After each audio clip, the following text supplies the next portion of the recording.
The forecasts that make money are the forecasts of radical change. If everybody's predicting 2.4% growth for this year, and if I predict -2, and it turns out to be -2, or I predict 6 and it turns out to be 6, I'll make a lot of money. So forecasts which are not extrapolations, forecasts which are radically different from the recent past, are potentially very valuable if they're correct. And John Kenneth Galbraith.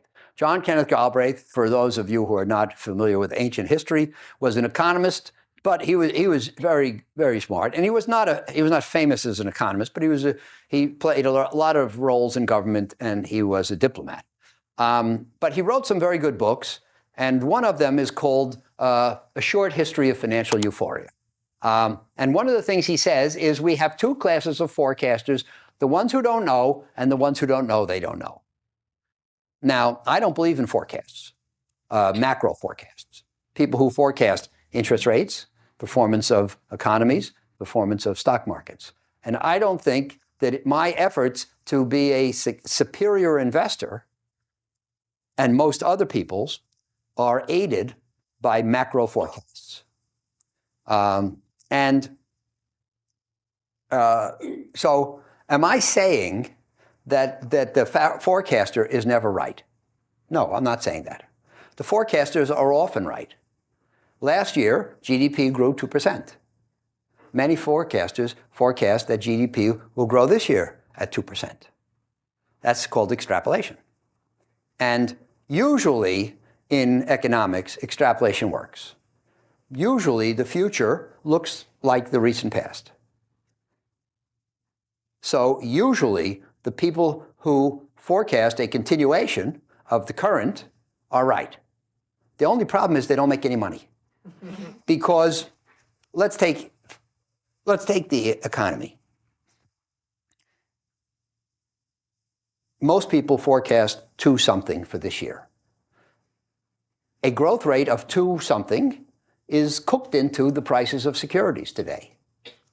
If the growth rate turns out to be 2-something, everybody who forecasted that will be right, but security prices will not change much because that 2-something growth was anticipated and discounted a year or two ago.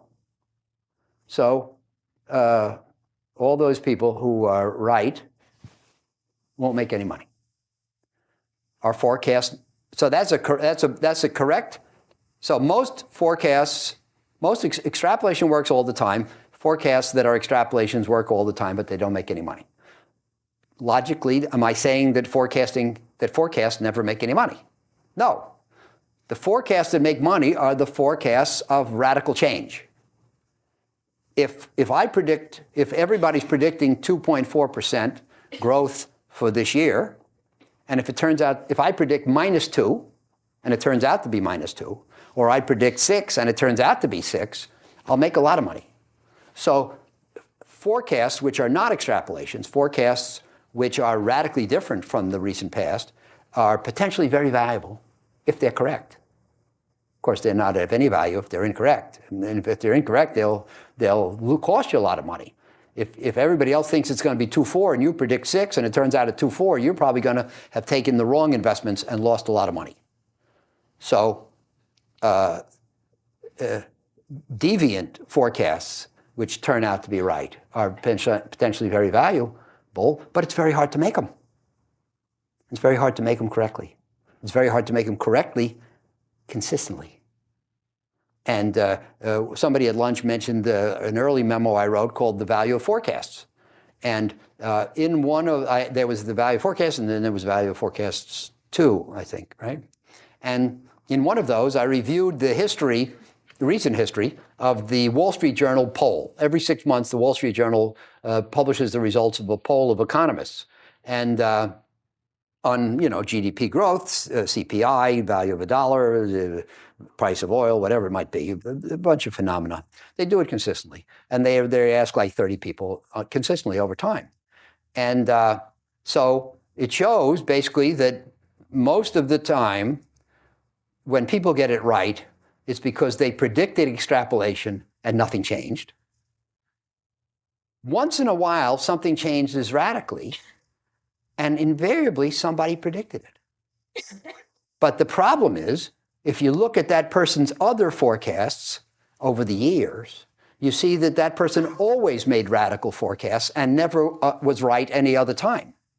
So of course, if you're getting your information from a forecaster, the fact that he was right once doesn't tell you anything.